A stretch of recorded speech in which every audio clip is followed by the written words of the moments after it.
Men RTS is one of the best beginner-friendly strategy games of the PS2 era. Its mechanics are easy to understand, the level layout is simple, and the game has a timeless charm due to its toy aesthetic. But how much fun can really be derived from a 22-year-old RTS game, and where better to start than the units themselves? Every unit has a specific purpose, from the basic grunt to Sarge's heroes all the way down to the kamikaze robots.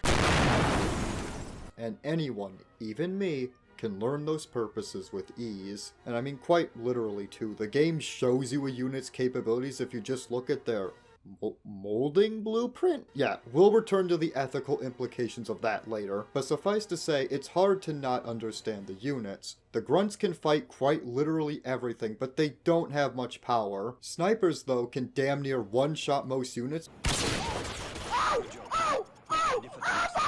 but they can't attack vehicles whatsoever. Bazooka men pack a punch to tanks and helicopters, and their attacks do deal damage to nearby enemy units, but they are slow. Machine gunners, on the other hand, are faster and deal a lot of damage to infantry, but very little to vehicles. And speaking of vehicle units, tanks are a force to be reckoned with to any building or soldier, but the second a helicopter appears, they are screwed. Helicopters in general, though, are pretty powerful up until an AA gun absolutely shreds them to plastic bits, and the kamikaze robots, well, they honestly pack the hardest punch in the game, provided they can even get near the enemy.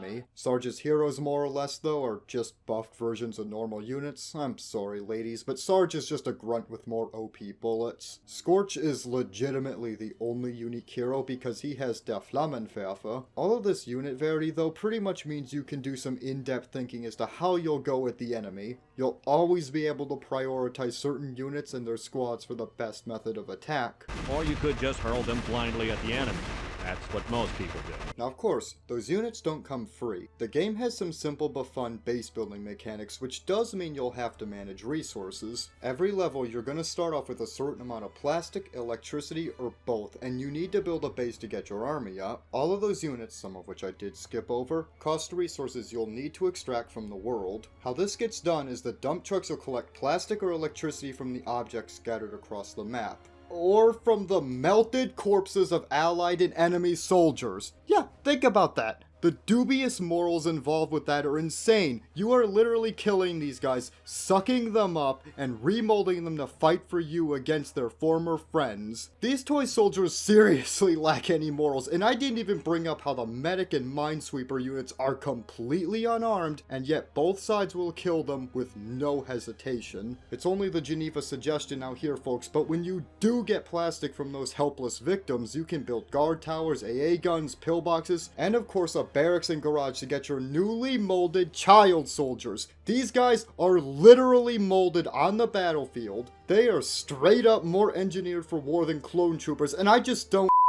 Now, when you do wall off your base with guard towers and various other defensive means, you'll be well off enough to venture out and fight the enemy. The levels in this game are straightforward, but they do have elements of exploration in them, albeit very little. You can find these health icons on a lot of levels that'll restore all of your unit's HP, as well as some weapon boost perks. And hell, some of the maps will even give you extra guys to fight with. The enemy bases themselves also get increasingly well fortified throughout the game, and do not think that limits them to just being harder to get into. Oh no, they will launch assaults on you because they'll have more barracks and garages to generate units. By the late game especially, it is important to be proactive because they can and will send everything your way. Never let early game easiness fool you. They'll vacuum up your guys and remold them into newborn child soldiers just like you do to them. Of course, not every level is centered around base building. There are a few levels where you're only given a few units and a prayer, either because your squad is on the run from an army of ants, or is on a high-stakes mission to destroy a garden lamp that gives unlimited electricity to the Tans. This game even has a god-awful escort mission because I guess even something as indestructible as Lego people can't withstand plastic bullets. And I mean seriously, I would rather play the MGS2 escort mission with Emma than do this shit again. I can't swim! I mean, at least they give you a bulldozer to get some extra units, but it doesn't make the experience any better, and I seriously wonder why these LEGO people don't have an army. But regardless of that, given the fact the LEGO people don't seem to know who the Greens were, tells me the Green Army didn't really have full control of this house to begin with, but the finer details of the plot are never really specified. And actually, this game's plot only really tells us that the region we're in was secured under a guy named Colonel Blintz, but when he got disfigured, and presumably because the Green Army VA said his disability wasn't service related, but he sustained a massive disfiguring head wound.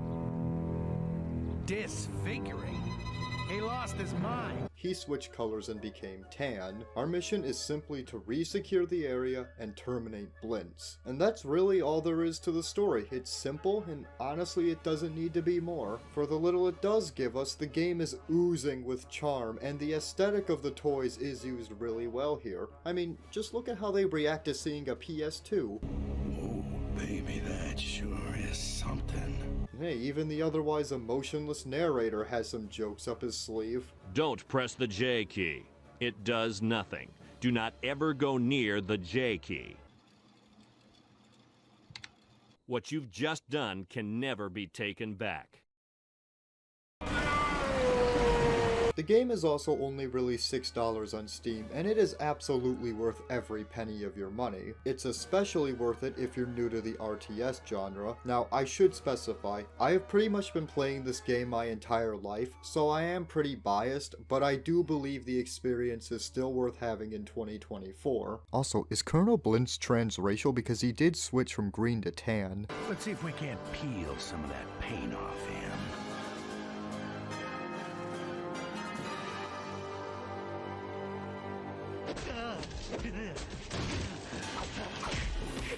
The horror!